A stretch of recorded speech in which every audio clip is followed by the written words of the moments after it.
ਵਾਹਿਗੁਰੂ ਜੀ ਕਾ ਖਾਲਸਾ ਵਾਹਿਗੁਰੂ ਜੀ ਕੀ ਫਤਿਹ।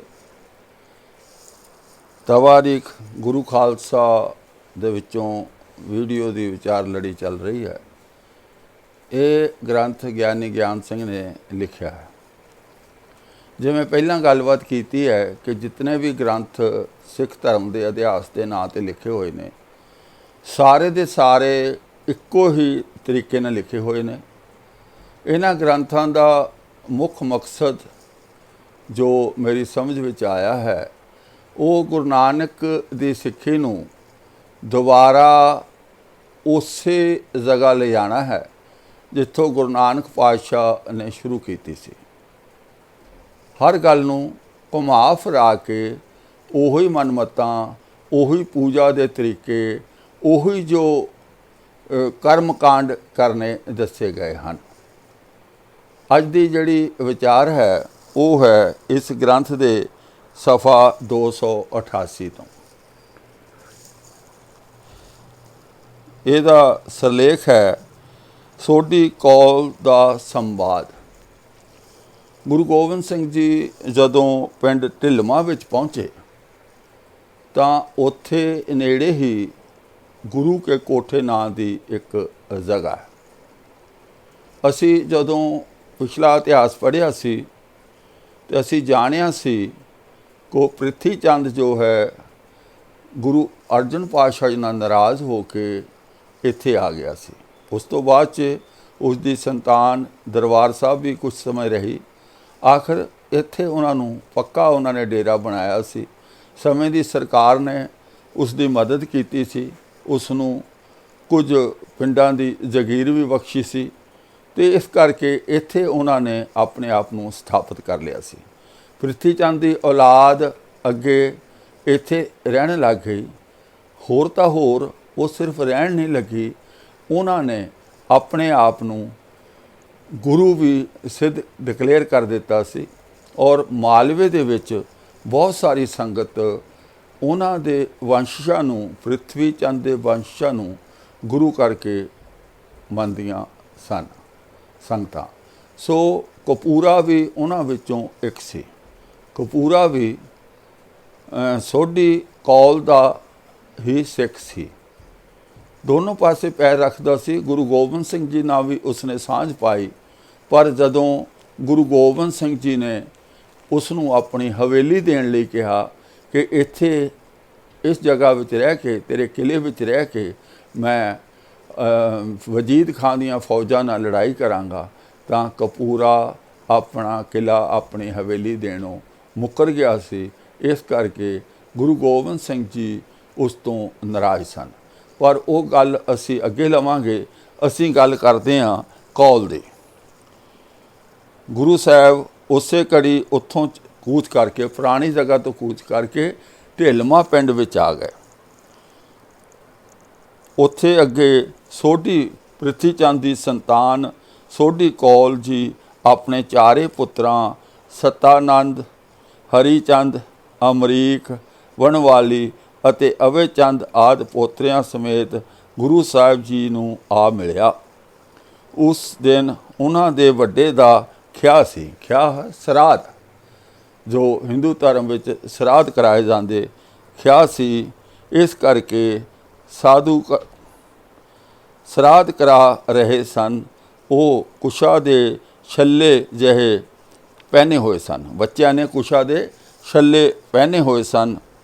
ਗੁਰੂ ਜੀ ਨੇ ਉਹਨਾਂ ਛੱਲਿਆਂ ਨੂੰ ਦੇਖ ਕੇ ਪੁੱਛਿਆ, ਇਹ ਕੀ ਹੈ? ਇਹ ਤੁਸੀਂ ਕਿਉਂ ਪਾਏ ਹਨ? ਸੋਢੀ ਕੌਲ ਨੇ ਆਖਿਆ, ਅਸੀਂ ਆਪਣੇ ਵੱਡੇ ਦਾ ਸਰਾਧ ਕਰਾ ਰਹੇ ਸਾਂ। ਆਪ ਦਾ ਆਗਮਨ ਸੁਣ ਕੇ ਇਸੇ ਭਾਂਤ ਸ਼ੀਘਰ ਦਰਸ਼ਨ ਕਰਨ ਚਲੇ ਆਏ।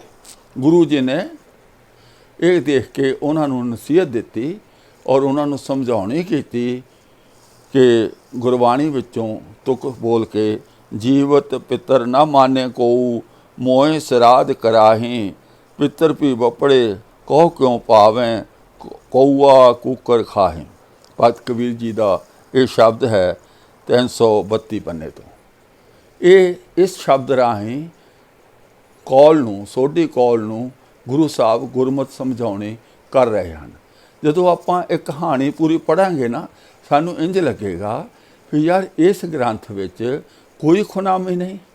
और देखो किन्ने सोहणे तरीके नाल गुरु जी उसनू समझा रहे हैं। ये भेडा चाल है। गुरु रामदास जी की संतान साडे पितर तां सभे अजिहे इक्को वारी तृप्त होए हन।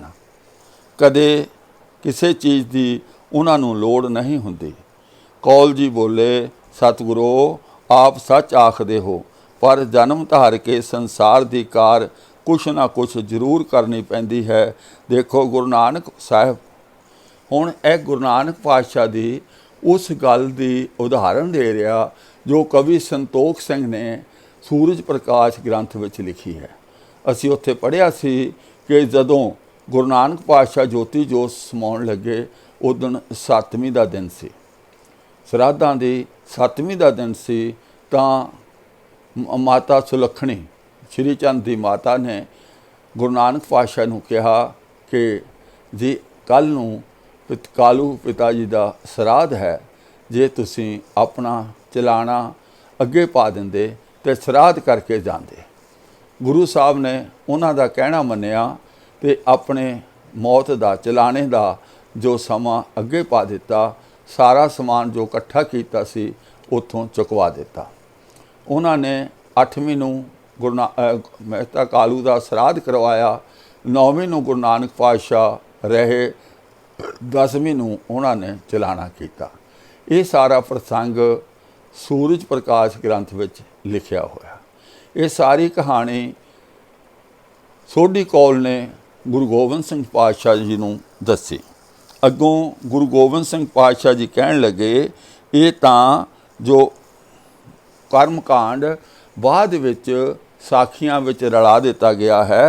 गुरु नानक पातशाह तां ये कहंदे ने, दीवा मेरा एक नाम दुख विच पाया तेल, उन चानण ओ सोखिया चूका जम स्यों मेल।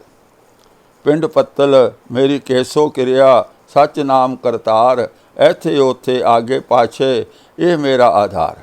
भाव गुरबाणी दियाँ बहुत सारिया पंक्तियां दस के गुरबाणी चों बहुत सारे इशारे करके गुरु गोबिंद सिंह जी समझा रहे हैं कि भाई ये गल गलत है, ये गुरमत अनुसार नहीं है, जिहा गुरु साहब कभी भी नहीं कर सकते।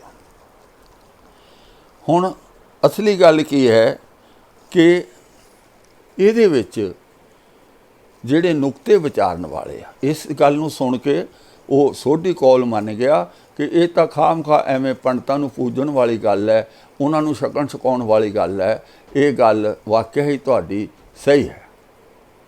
हुण इहदे विच लगदा इंज है कि ग्रंथ दा करता बहुत सोहणी गुरमत दी गल कर रहा, पर एक नुकता नोट कर लो। सिੱਖੀ किसी पितर लोक नूं नहीं मनदी है। सिੱਖੀ किसी पितर लोक नूं नहीं मनदी है।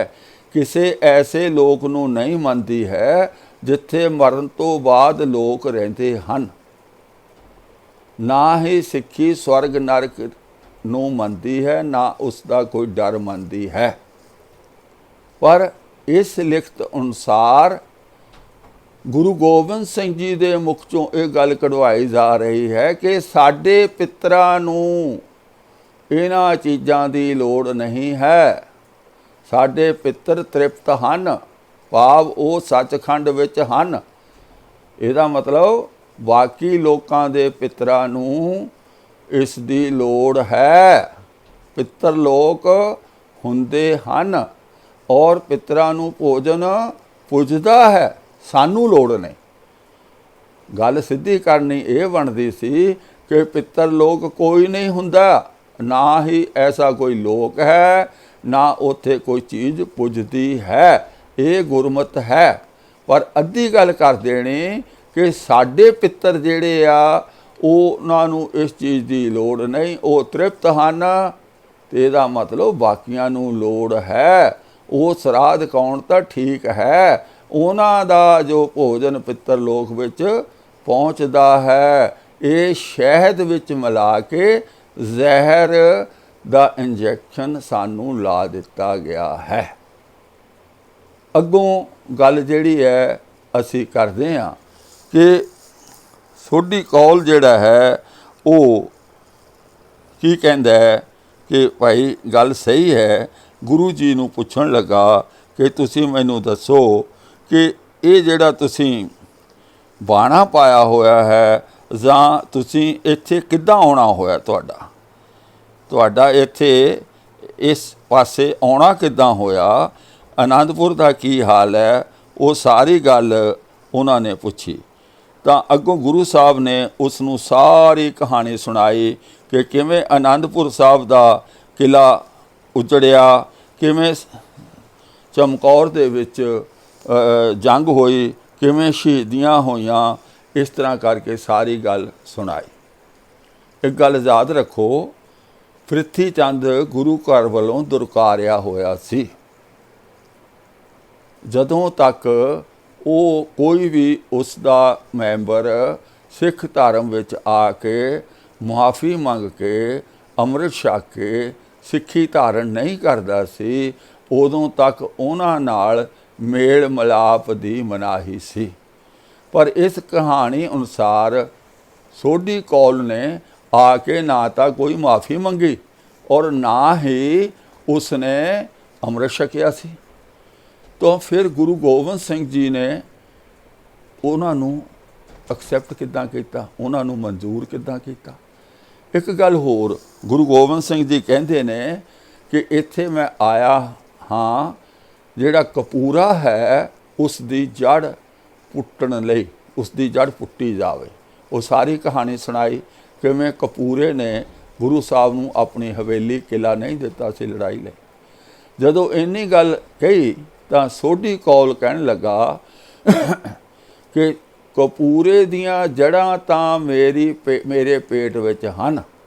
ਤਾਂ ਗੁਰੂ ਗੋਬਿੰਦ ਸਿੰਘ ਜੀ ਕਹਿਣ ਲੱਗੇ ਫਿਰ ਸਾਨੂੰ ਤੁਹਾਡਾ ਪੇਟ, ਤੇਰਾ ਪੇਟ ਚੀਰਨਾ ਪਏਗਾ। ਤਾਂ ਫਿਰ ਨਿਮਰਤਾ ਸਹਿਤ ਹੋ ਕੇ ਸੋਢੀ ਕੌਲ ਕਹਿਣ ਲੱਗਾ ਜੀ ਬਖਸ਼ ਦਿਓ, ਮਾफ़ ਕਰ ਦਿਓ, ਦਇਆ ਕਰੋ। ਤਾਂ ਗੁਰੂ ਸਾਹਿਬ ਕਹਿਣ ਲੱਗੇ ਅੱਛਾ ਐਵੇਂ ਇੰਜ ਕਿਉਂ ਕਿਹਾ ਜੋ ਸੋਢੀ ਕੌਲ ਨੇ, ਕਿਉਂਕਿ ਕਪੂਰਾ ਸੋਢੀ ਕੌਲ ਦਾ ਸਿੱਖ ਸੀ, ਇਸ ਨੂੰ ਆਪਣਾ ਗੁਰੂ ਮੰਨਦਾ ਸੀ। ਇਹਨਾਂ ਨੇ ਉੱਥੇ ਆਪਣਾ ਗੁਰੂ ਡੰਮ ਚਲਾਇਆ ਹੋਇਆ ਸੀ। ਇਹ ਗੁਰੂ ਘਰ ਤੋਂ, ਗੁਰੂ ਘਰ ਦੇ ਵਿਰੋਧੀ ਬਣ ਕੇ ਗੁਰੂ ਕੇ ਕੋਠੇ ਵਿੱਚ ਉੱਥੇ ਬੈਠੇ ਹੋਏ ਸਨ।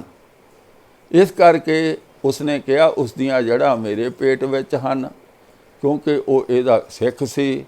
ਤਾਂ ਗੁਰੂ ਸਾਹਿਬ ਨੇ ਕਿਹਾ ਤੁਹਾਡਾ ਪੇਟ ਚੀਰਨਾ, ਤੇਰਾ ਪੇਟ ਚੀਰਨਾ ਪਏਗਾ।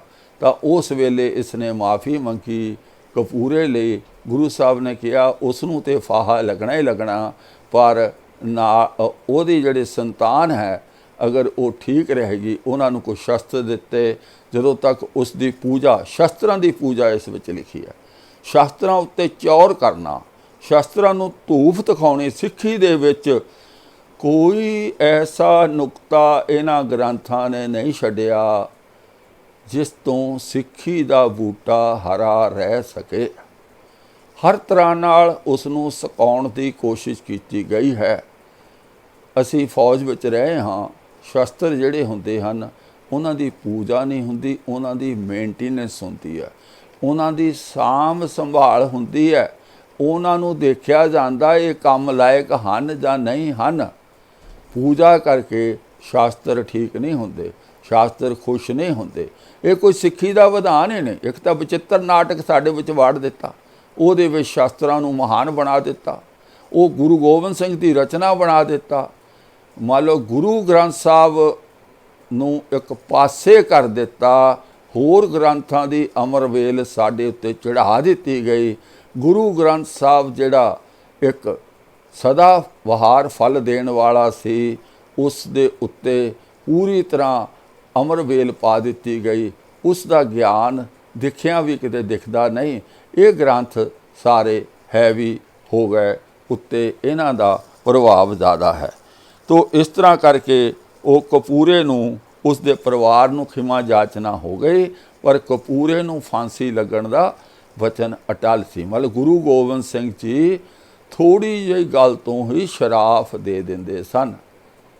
ਥੋੜ੍ਹੀ ਜਿਹੇ ਗੁੱਸੇ ਹੋਏ ਅਗਲੇ ਦਾ ਸਤਿਆਨਾਸ਼। ਆ ਜਿੰਨਾ ਗ੍ਰੰਥ ਕਹਾਣੀ ਪੜ੍ਹਦੇ ਨਾ, ਹਰ ਬੰਦੇ ਨੂੰ ਸ਼ਰਾਫ ਹੀ ਦਿੱਤਾ।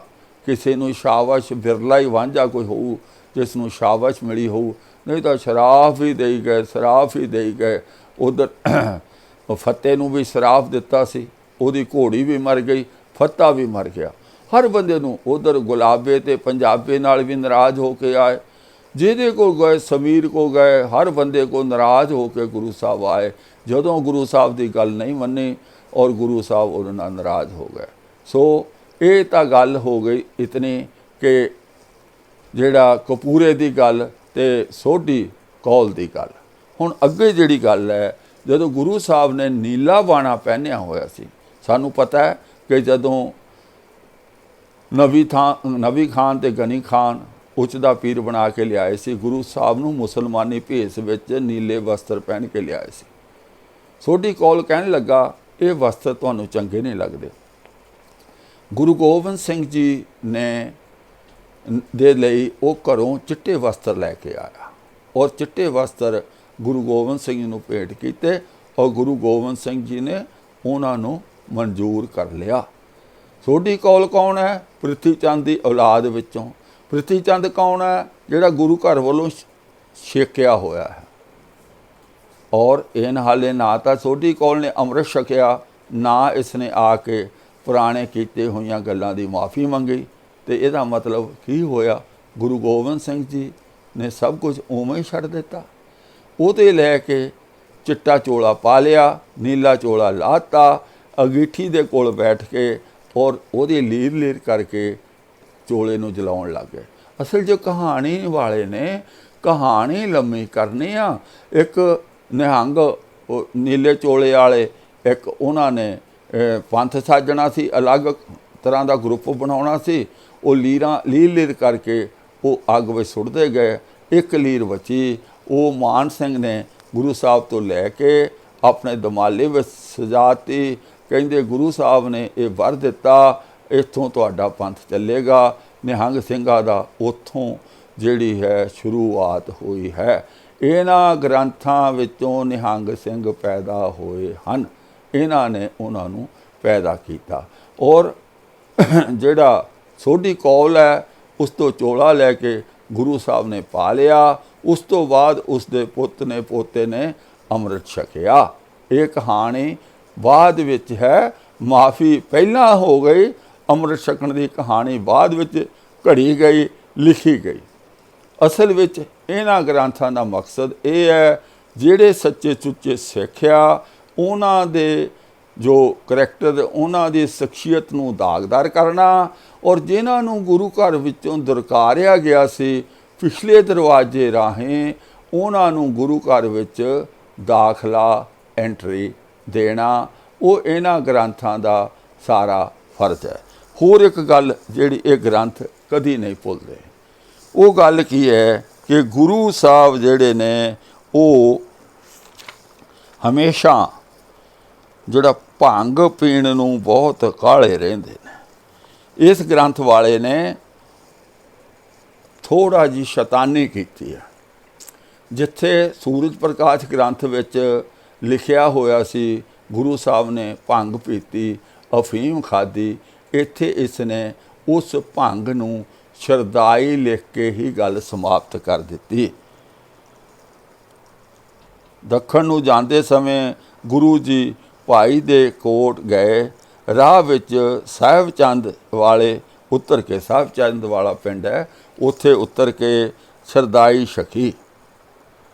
ਆ ਜਿਹੜੀ ਗੱਲ ਹੈ, ਇਹ ਜਿੰਨੇ ਵੀ ਗ੍ਰੰਥ ਨੇ ਇਹ ਸਿੱਖਾਂ ਨੂੰ, ਸਿੱਖਾਂ ਦੇ ਗੁਰੂ ਨੂੰ ਨਸ਼ਈ ਬਣਾਉਣਾ ਚਾਹੁੰਦੇ। ਹਾਲਾਂਕਿ ਮੈਂ ਸਾਫ਼ ਕਰ ਦੇਵਾਂ ਕਿ ਇਸ ਗ੍ਰੰਥ ਦੇ ਕਰਤਾ ਨੇ ਇੱਥੇ ਭੰਗ ਦਾ ਨਾਂ ਨਹੀਂ ਲਿਆ। ਇੱਥੇ ਇਸ ਨੇ ਇਹ ਕਿਹਾ ਕਿ ਤਵਾਰੀਖ ਗੁਰੂ ਖਾਲਸਾ ਦੇ ਕਰਤਾ ਗਿਆਨੀ ਗਿਆਨ ਸਿੰਘ ਨੇ ਇਸ ਨੂੰ ਭੰਗ ਨੂੰ ਸ਼ਰਦਾਈ ਬਣਾ ਦਿੱਤਾ।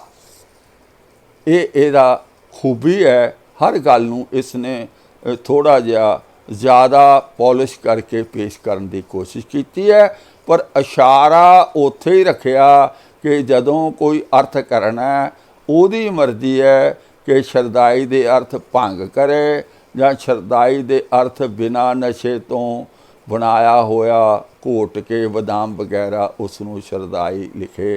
क्योंकि कारण की है, जदों तुहाडे विरोधियां ने अर्थ करने आ उन्हां ने पुराने सारे ग्रंथां दा ये तो पुराने ग्रंथां दा सूरज प्रकाश ग्रंथ दा विचित्र नाटक दा उन्हां दा रैफरेंस दे के इहदे अर्थ करने आ।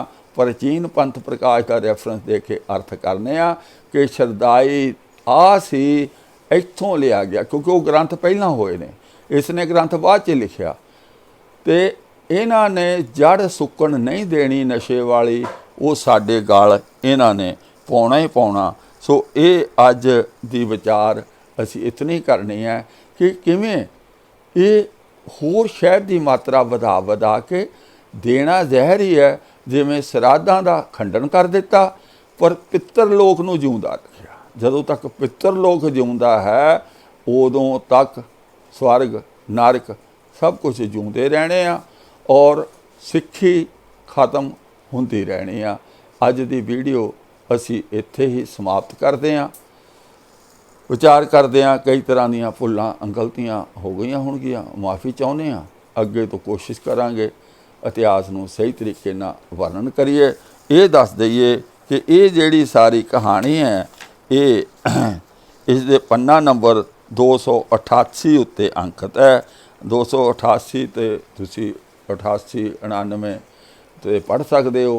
तो बाकी वही बेनती बार बार कि जे ये खोज चंगी लगती है तो मेरे चैनल नूं सबसक्राइब करो, वीडियो नूं साझा करो और साझा करके और इसकी घंटी नूं भी दबा दिओ ताकि जदों मैं कोई वीडियो बनावां सीधी तुहाडे कोल पहुँच जावे। आओ फतेह बुलाइए। वाहिगुरू जी का खालसा वाहिगुरू जी की फतेह।